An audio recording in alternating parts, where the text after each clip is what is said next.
If you'd like to get seated, we'll begin in just about 1 minute.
All right, if everybody can please rise.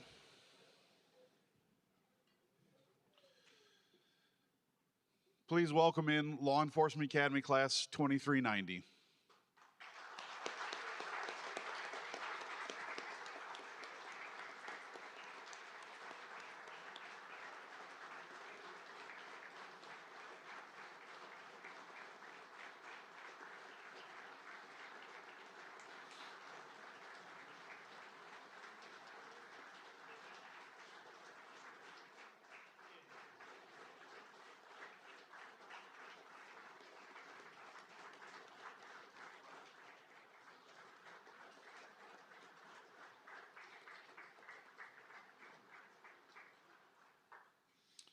All right, before we begin our ceremony, in honor of National Police Week and to remember the sacrifice of those law enforcement officers who have lost their lives in line of duty this year, especially those recently in the state of Wisconsin, I would like to take a moment of silence to ensure we never forget them or their family's sacrifice.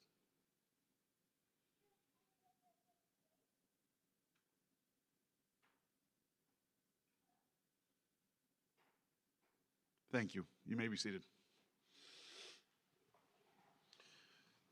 Good morning. My name is Troy Ager, and I have had the honor to lead this Academy class as the Academy Director here at Blackhawk Technical College for the past 18 weeks. Even though this is the 7th class I've had the pleasure to graduate and welcome into the profession of law enforcement, it never gets old to see these men and women dressed in their uniforms, many for the first time, so eager to go out into the community and make a difference. As we begin this ceremony, which I promise will be done in time for everybody to go to lunch, I would like to welcome family, friends, and agency representatives of each of these students to Blackhawk. It is important that each of you know, without your support, these students would not be here. As I mentioned earlier, this is the 7th Law Enforcement Academy class that I've seen graduate. And this class represents 18 of the 140 new law enforcement officers that have entered our profession through these doors over the last 3.5 years. The only way we can accomplish this is with the help of our instructors and the role players, most of which who have full-time jobs and sacrifice their days off and benefit time to instruct in this academy. I mention our instructors at every graduation, and for good reason, because they know what they are teaching these students goes beyond book knowledge and just understanding legal concepts. What our instructors know is that what they are teaching these students could and most likely will save their lives one day. And the skills the students will learn undoubtedly will save a member of this community's life. It is because of that knowledge that our instructors have so much dedication to these students. I would ask that any instructor in our academy that is in this room, please stand so we can acknowledge the sacrifice and dedication you have given to these students to prepare them for the rest of their career. You are what makes this, what I believe, the best law enforcement academy in the state. Please stand.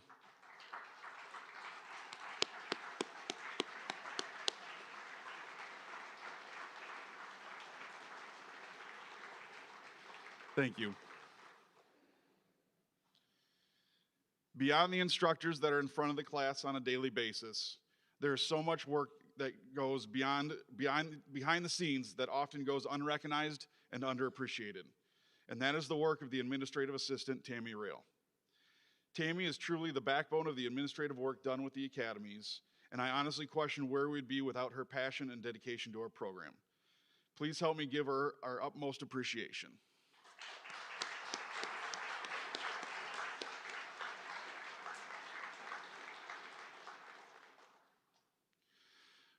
Now to class 2390. You are the 90th class to graduate from Black Hawk Technical College Law Enforcement Program, which dates back to April of 1966. And you are entering our profession in a time like no other. So before you go, I would like to give you a few pieces of advice. In order to do that, I would like to use a few quotes from history to guide that advice. The first one is from Winston Churchill, who said, "Courage is what it takes to stand up and speak. Courage is also what it takes to sit down and listen." We talked about this the first day of class. We talked about it during our critical thinking block, talked about it during ethics, and in all reality, we pretty much talked about it every time I was in front of you guys. The first part of the quote is important. You must stand up for what you believe in and what is for right, regardless of who you are standing up to. But it's the last part of the quote that I want to focus on. It is not easy hearing negative feedback, but that is the only way you will get better. I have been training or instructing law enforcement for more than 15 years, and I say that almost everybody is trainable, except for one person, and that is the person that thinks they know everything. This person is the person that will mess up the same thing over and over, no matter how much coaching they get. This is the same person that is stuck in their ways, even though better and more efficient ways are out there. And this is the person that no matter how talented they are, they never progress because they just won't listen. Just remember this. When your supervisor or senior officer stops pulling you aside and giving you advice to help you improve, it's not because they think you know everything. It's because you stopped listening to them, and they are not going to waste their time with someone that isn't willing to listen. Sometimes it is best to just sit and listen. Don't just hear what people are saying, but truly listen. Next, I would like to quote Benjamin Franklin, who said, "Being ignorant is not so much a shame as being unwilling to learn." Some of you, as early as Sunday, just 48 hours from now, are going to be out on patrols taking actual calls. Not participating in scenarios, but dealing with real people that have real problems. And while I know you had undoubtedly the best training available over the last 18 weeks, believe it or not, you don't know everything. In fact, there's a lot you don't know. The thing that is important to remember is that it is okay to not have an answer. Only if you are willing to accept you don't know and you are willing to look for it. There is a reason you have a field trainer with you at the beginning, and that is because we know there's more for you to learn. So I'm sure your brains are about to explode with everything you have learned here. Be prepared and willing to learn more. And this is not just at the beginning of your career, but your entire career. It is easy to get comfortable in this profession and believe you have nothing new to learn. In fact, it is very common for people to spend a few years doing something and think they have all figured out. Several years ago, I was working with a group of instructors teaching some new learning methods. And one told me he was too old to learn something new, while in the same breath told me he can't relate to the younger generation, and he doesn't understand why the students aren't responding to him. I offered him a book to read, and I saw him throughout the day skimming the book, and the look on his face told me he had an epiphany. So I went over to him and asked him what he thought about the book, and he looked at me and said, "Man, have I been teaching this wrong the whole time?" I was extremely excited because I thought I had gotten through to him. But then at the end of the day, he gave me the book back and let me again know he was too old to change. This is the epitome of what Benjamin Franklin was talking about. You could never stop learning. No matter how much you think you know, as you become trainers and supervisors and even administrators, you need to continue to learn because one thing is certain. Times change, and when those changes happen, it is the older generation that has to adapt to the younger generation. If this wasn't the case, cops would still be driving around big boats as squads with revolvers on their hips and radios as big as laptops. Never stop learning. Lastly, a quote from leadership author Stephen Covey. I am not a product of my circumstances. I am a product of my decisions.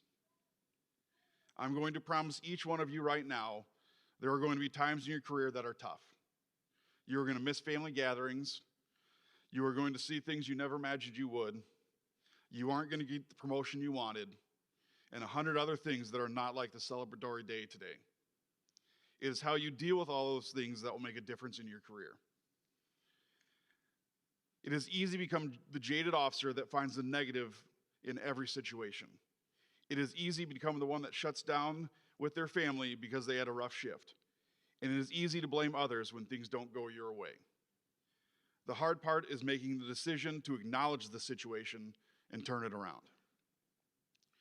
If you don't get the promotion you wanted, instead of complaining about it, look at it as an opportunity to take the time to continue to prepare yourself for when that promotion does come. When you have a rough shift, or week, or month, make the decision not to stuff it down and be closed off, but to open up and ask to talk about it. It is not easy admitting something is bothering you, but I encourage you to find at least one person you can talk to that understands you and is going to be honest with you. My wife is that person. She always knows when I just need to talk, and she will sit quietly and listen. But she also knows when I need her to respond, and sometimes whether I like it or not, to tell me to suck it up and make the best of it. You will always have a choice. Sometimes it is the easy choice, and sometimes it's going to be a hard one. Well, at least the right choice will be the hard one. When you let yourself succumb to circumstances, you give up control of your life. Never let yourself be the one that is miserable because you don't want to make the hard decision.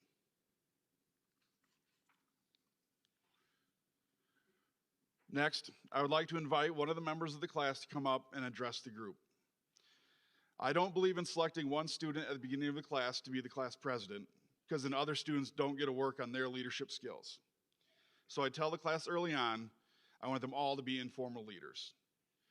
Throughout the 18 weeks, it is always great to see the number of students that step into an informal leadership role, and when you allow it to happen naturally, the students feel more comfortable because it isn't forced, and they get to pick when it is appropriate for them to be a leader.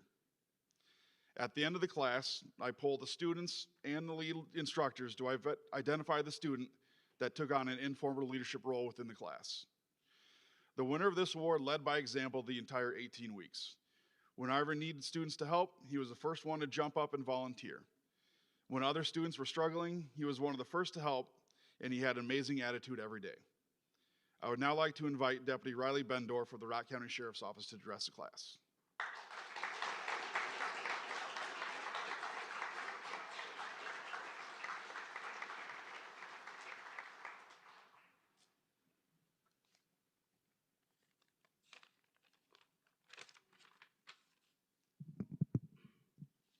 Hello.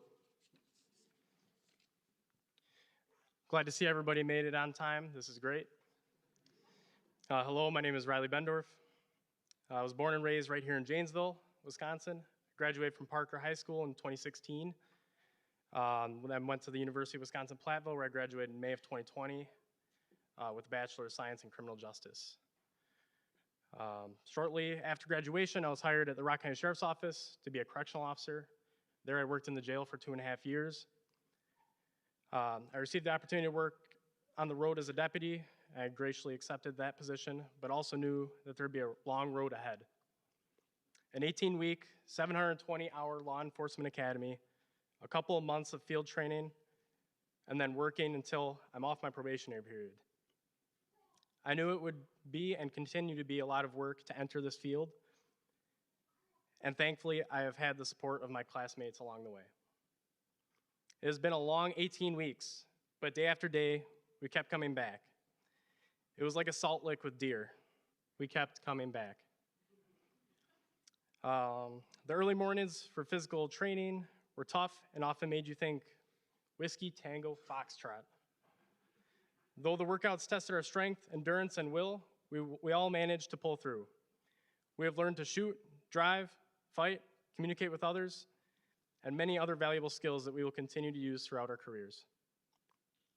Through it all, we made it all the way to graduation. Even Stevie Wonder could see that this day was coming.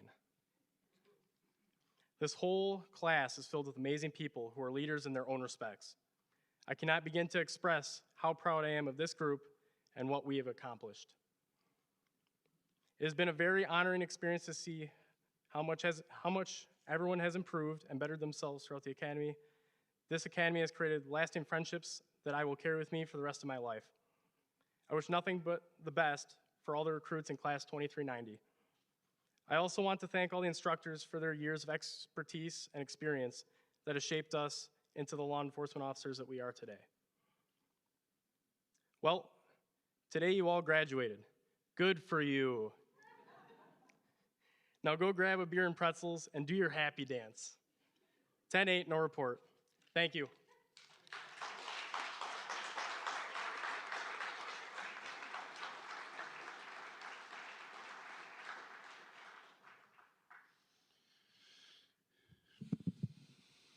Thank you.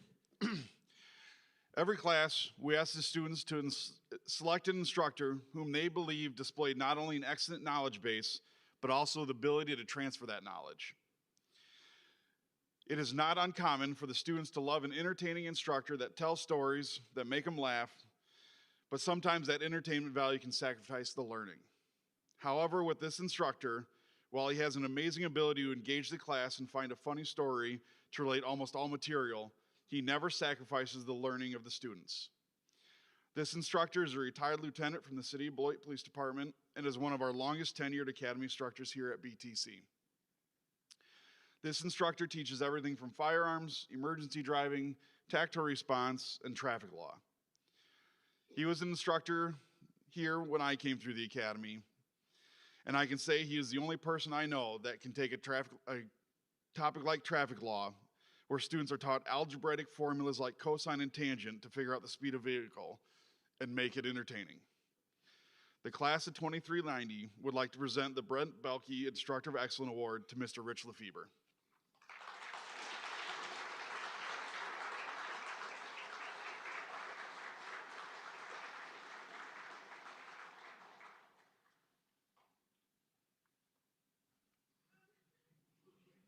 Why are you guys laughing?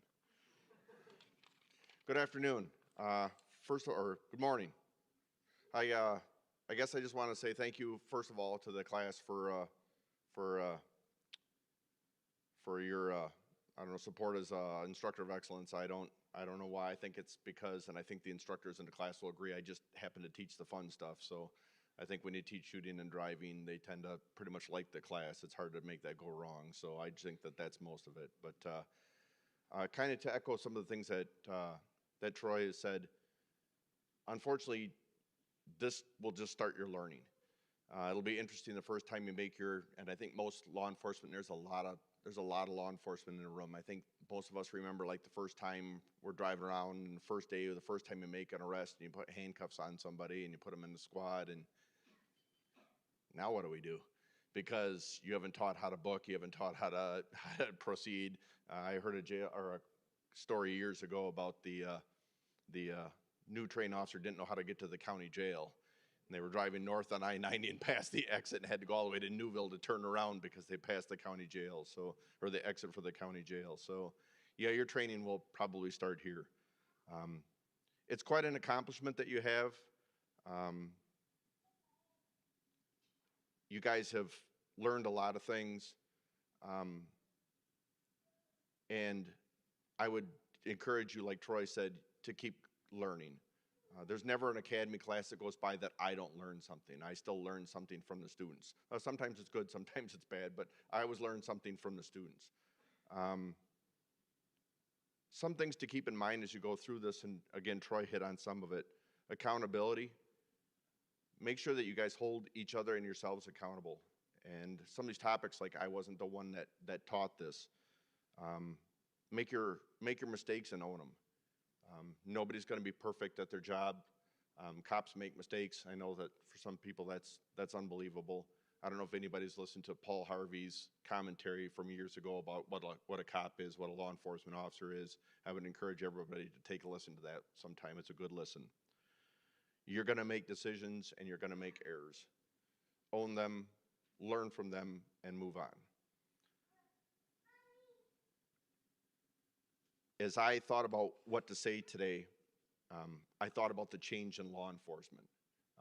I was like you, I first did a couple years in the jail as a correctional officer. I became a correctional officer in 93 and I became a deputy in 95.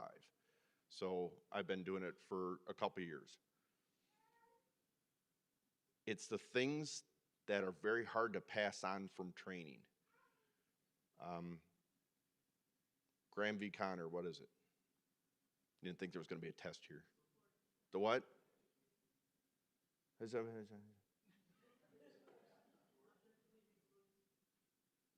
Yeah, reasonable, the reasonable standard, right? And Graham v. Connor had something to do with a seizure, a traffic stop that involved somebody that left a convenience store. They ran in, ran out quick. The cop thought that that was unusual for people to run in at a convenience store, run out. The person was having a diabetic incident. That's why they ran out quickly. And it became a long thing because the person said they were diabetic. Obviously, they're having a diabetic thing. And it became this reasonable standard. What's the problem with objectively reasonable? Yeah. How do you define what's reasonable? That case was decided in 1989. So what's reasonable in 1989, is that still reasonable today? And people don't understand how hard of a job law enforcement is. For the families here, I would keep in mind that this is a very, very difficult job. The cops here know that it's a very, very difficult job. The cops that have been cops a long time know that the job is more difficult now than it's ever been. We are judged harshly, quickly, and often without a lot of facts. So we have this reasonable standard. It's hard to do. And as an instructor, it's very hard to teach what's reasonable. Teach what looks suspicious, what looks right, what doesn't look right. Terry versus Ohio, what did Terry tell us? Well, yeah, stop and frisk, which are two separate things. But you need reasonable suspicion to temporarily detain somebody, right? A reasonable suspicion. What's a reasonable suspicion? Terry was decided in 1966. What's reasonable in 1966? Is that reasonable today? And these are the standards for those of you in the room. These are the standards that these ladies and gentlemen have to decide daily and make these decisions. Speeding, easy. Speed limit, this is it. You're going over it, it's very black and white. It's interesting as students go on, they love black and white. Okay, here's the situation, tell me what to do. Yeah, I don't know. What? How long have you been doing this? 27 years. Yeah, don't know what to do. Well, you didn't give me enough information because it's hard to know the totality of the circumstances. So as you go on, remember that this standard is moving. It's a moving target, this reasonableness. Of course, is aiming at a reasonable, as something that's a moving target, is that reasonable? I don't know, it's difficult. I was talking to Chief Moore right before here. My dad was a law enforcement officer 30 years. He had this belt buckle. And he retired, I don't know how long ago it was. Maybe, I don't know. I don't remember what year he retired. But he had this butt buckle that said pig. Of course, back in the day, my dad became a cop before I was alive. He became a cop, I think, in 68. And, of course, 60s, 70s, pig was a common term for cop. And his belt buckle said patience, integrity, and guts. Going into law enforcement today will take guts. It takes it. So I'm really proud of you guys that you, today's standard, decide to go into law enforcement because it takes guts. So good luck in your career. Never stop learning. Remember the things that we taught you. Remember reasonableness. Treat people like what? Treat people like people. Thank you. Congratulations.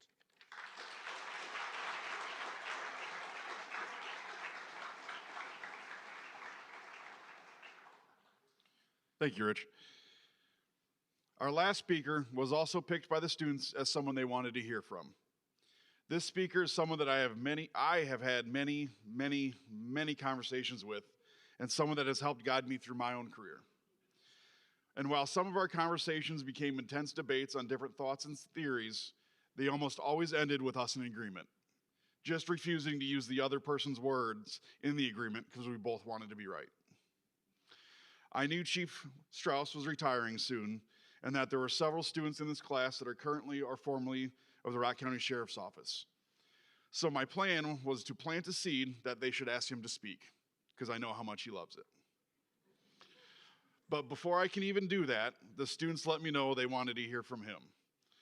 So with no influence of mine, I would like to invite Chief Deputy Craig Strauss from the Rock County Sheriff's Office to come up and say a few words.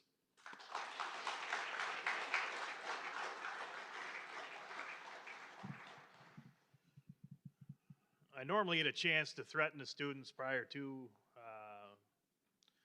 the vote that do not vote for me to come up here and speak. I've had to do it before, and Riley, if I had more time, you'd pay big dividends on forcing me to stand up and speak, because it's really not my deal. But my whole speech will be for the class, and pretty much the class only. Class 2390, I want you to remember it's an absolute honor to do this job. And it's my honor to serve with you. And let's think about this job for a second. We get called or injected into the lives of others during their time of need or on their worst day. And then we have to provide outcomes based on the expectations set by society.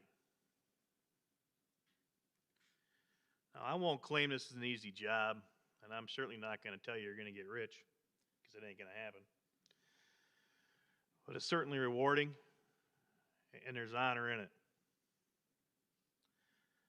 Class 2390, I congratulate you on your accomplishments to date,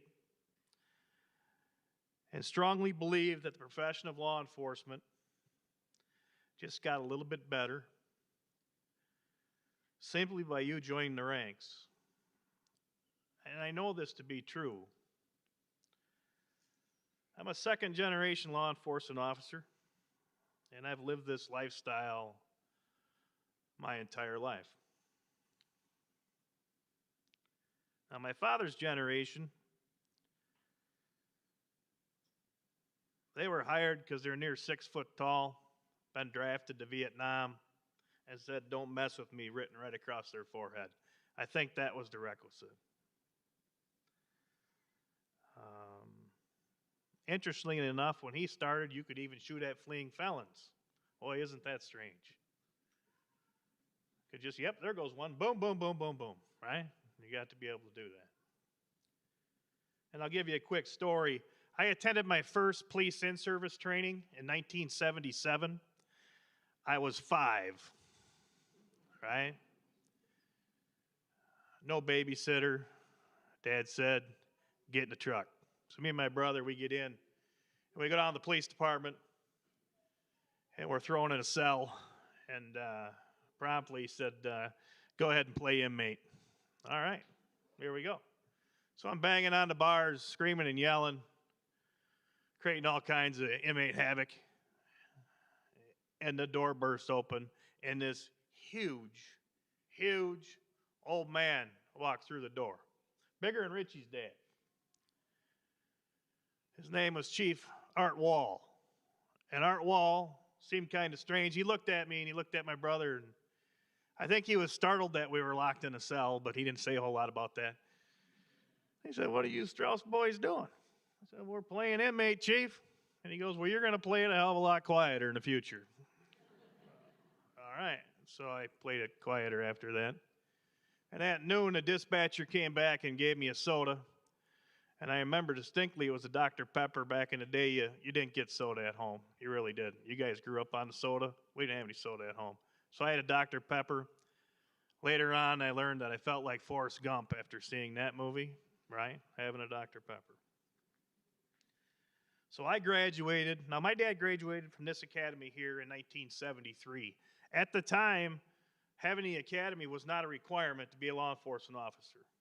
You didn't even have to go. I came through this very academy in 1995. At the time, I had something called advanced statting. I think my academy was either 3 or 4 weeks long, right? Blistering. It it was difficult to get through all 3 or 4 weeks of that academy. That being said, my training is far shy of what you've already been through. If you subtract Command Staff College off my training record, and if you look at my external training in 29 and a half years, you guys have more training than I do. That's real. That is true.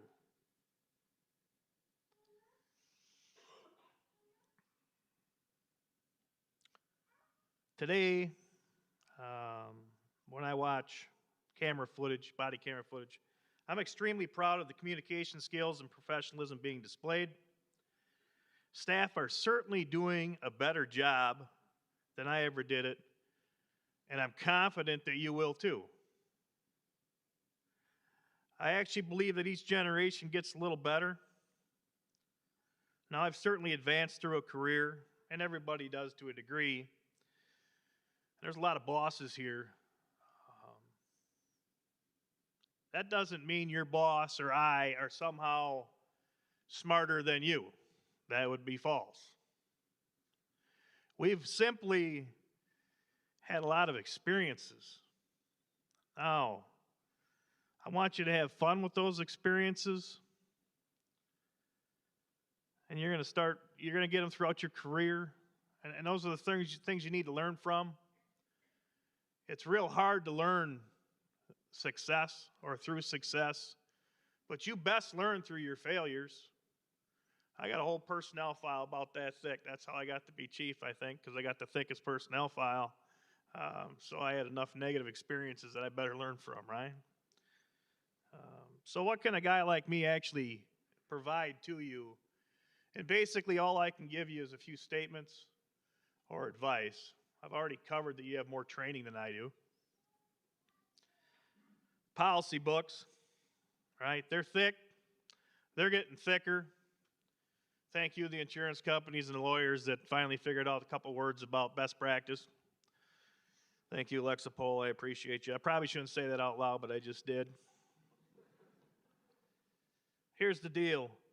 If you do the right thing by people each day, you're never going to have to wonder if you're doing good work. And I bet you're within policy. You will be within policy. Technology. It creates as much work or more work than it actually saves. There's your reality. Administrators. There's a lot of us in the room. We reward the wrong things. Society doesn't care how fast you are, how well you shoot, what grades you just received. Society does not care how many citations you're going to write, how many people you're going to send to jail, and how many arrests you're going to make. They simply care about how you act.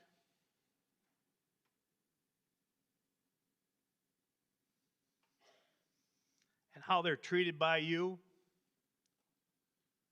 So be compassionate. Your clerical staff. Treat your clerical staff like the most important people at your office.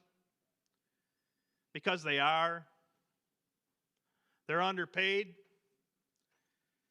And all they want to do is help you and support you. What you don't realize is they will make or break your career. They really will. The best advice my father gave me, he looked at me during my first week. I got to work with my dad for about 6 years.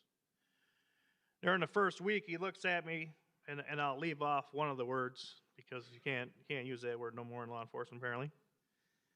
He said, "Craig, it took me 20 years to get this reputation. Don't ruin it in a week." And that's true. That's true for all of you. Your reputation starts today. You don't get to fill a legacy in your last 3 years because you're the sheriff and all of a sudden now you want a legacy. It don't work like that, or you're the chief. One act of indiscretion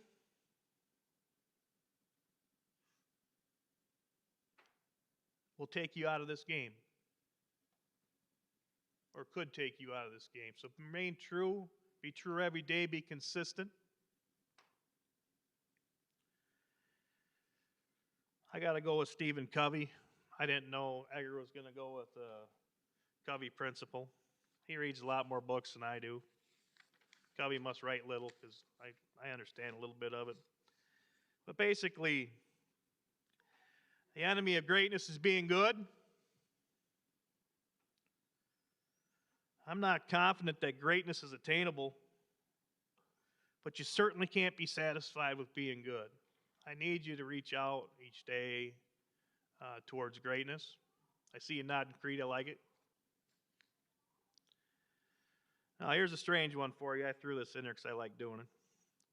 Doctors get to practice medicine and lawyers get to practice the law. Guess what, class 2390? You don't get to practice. We got to do this job for real, right? Now, many of you played sports.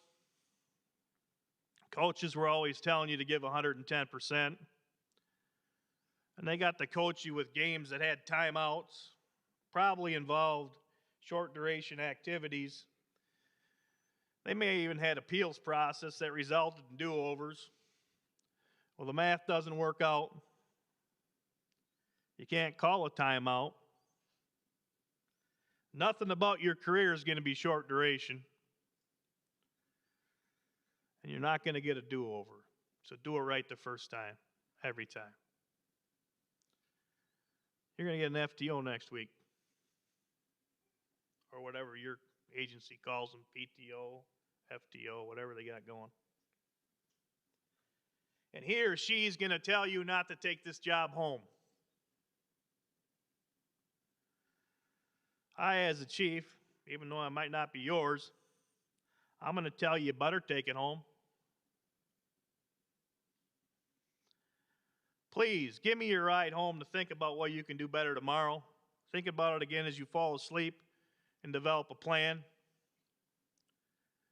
When you put the uniform back on, the same uniform we all wear, I need you to get into work and carry out your plan. If you can do this 50% of the time, half your career, you're going to be extremely successful. You're certainly going to be a better father, son, mother, daughter, friend, member of society, be better with the Lord Jesus Christ, be more financially stable. You're going to be a better law enforcement officer. I again thank you and congratulate you. And to end this, I'll just give you another Forrest Gump theme. That's all I got to say about that.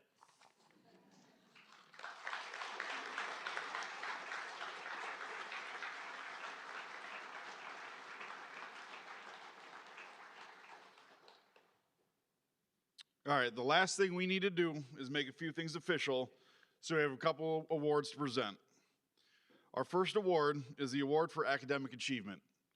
This award is given to the student who had the highest average for each of the 3 end-of-phase tests. While this class as a whole averaged 90% over the 3 tests, our award winner had almost a 96% average, which goes to show how much work he put in. With that, I would like to present the Academic Excellence Award to Officer Dominic Erke of the Wautoma Police Department.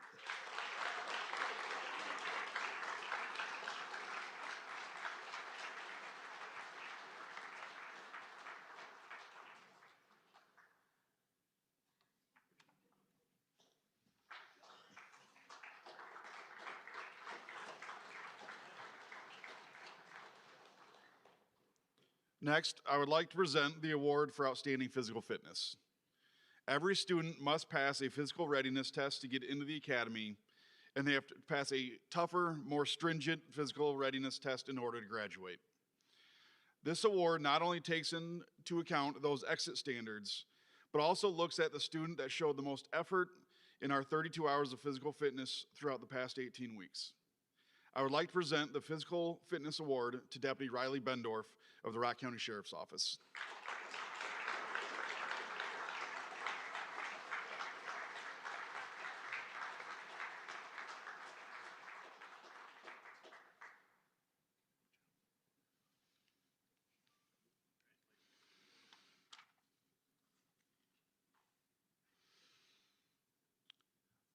Our next award is named after a fellow graduate of the Blackhawk Technical Law Enforcement Academy, Officer Ryan Copeland, of Class 1363.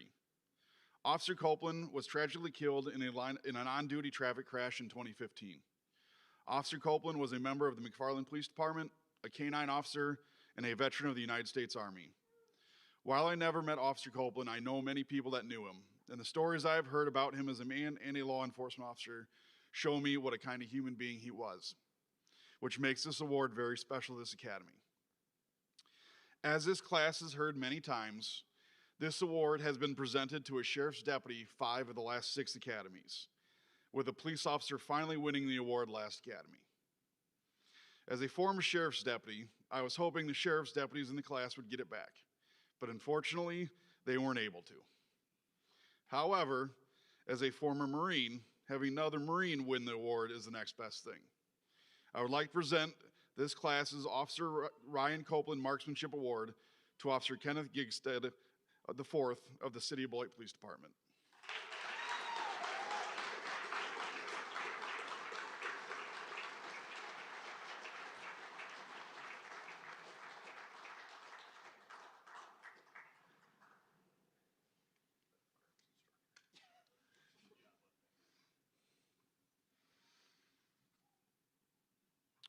Our last award is named after one of our former Law Enforcement Academy directors, the late Mr. Terry Fell.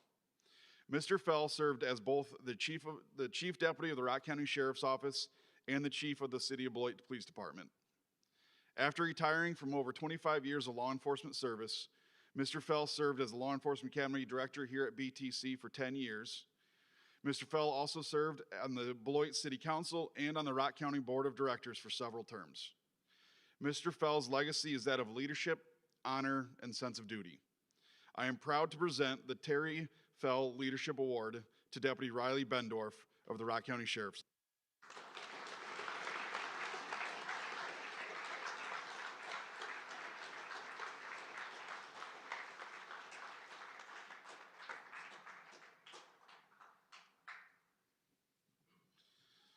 All right, let's pass out those certificates and get everybody to lunch.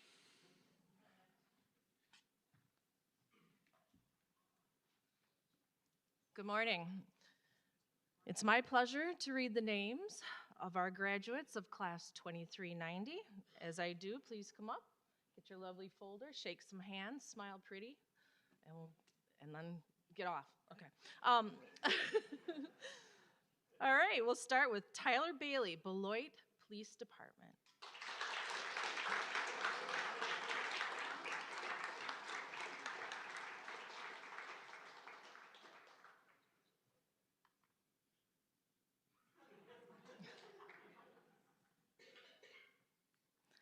Riley Bendorf, Rock County Sheriff's Office.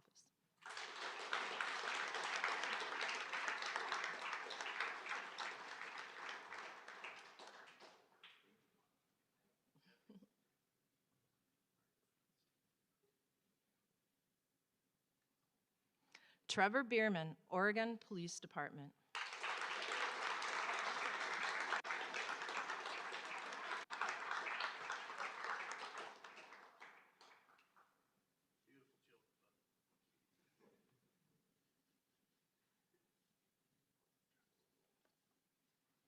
Harrison Creed, Broadhead Police Department.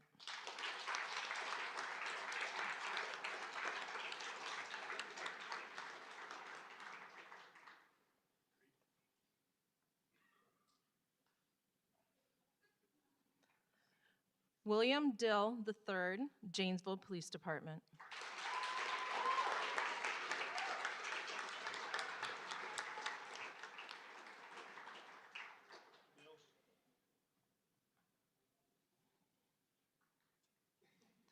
Dominic Erkey, Watoma Police Department.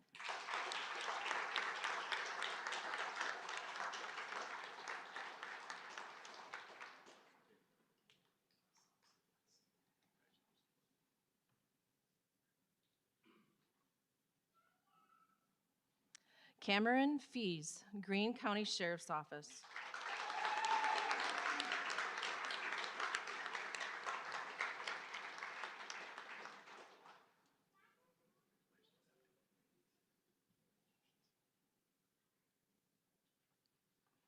Maya Friedman, pre-service.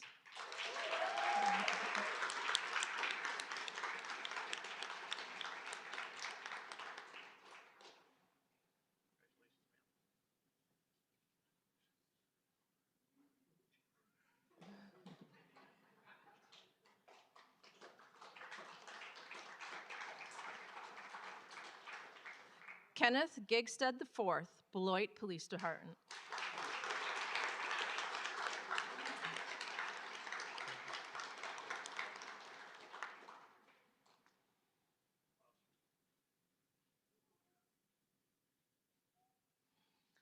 Nicole Grace, Greene County Sheriff's Office.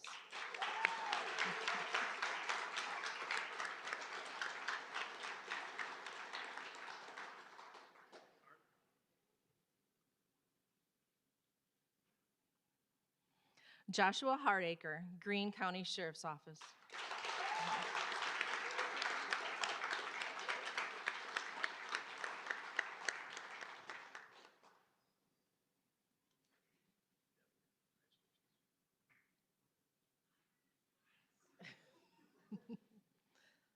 Carmen Corwin, Greene County Sheriff's Office.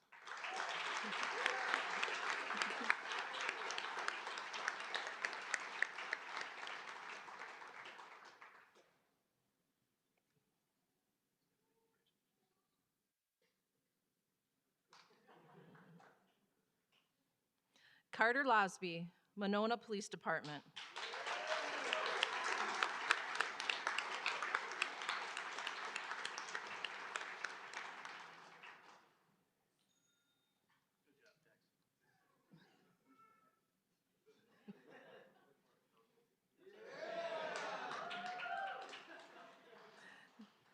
Caitlin Mao, Janesville Police Department.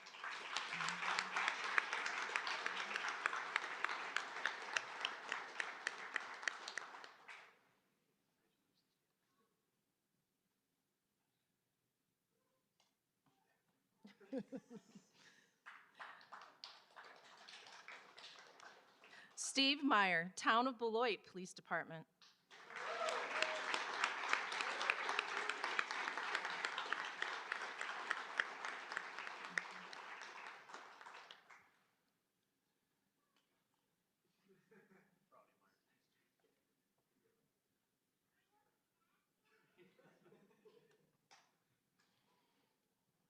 Alex Seichter, Oregon Police Department.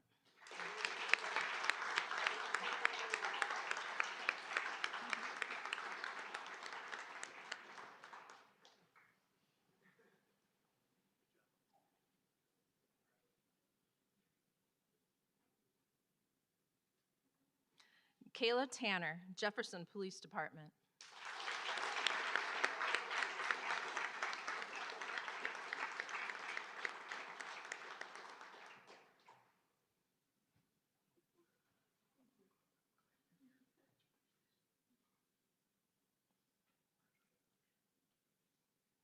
Alyssa York, pre-service.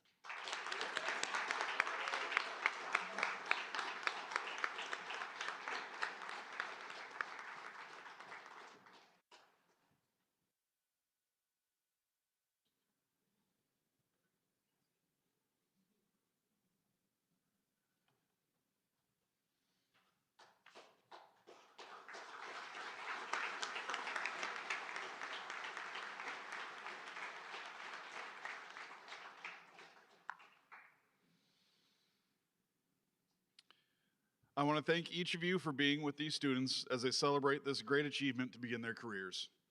I want you to remember that what they do is great work, but it also takes great sacrifice by them and by each of you. Please remember to communicate with each other and know the difference you as a group make in our communities. Please feel free to stay, meet each other, enjoy light refreshments, take pictures. To Class 2390, as always, make good choices. We'll see you out there.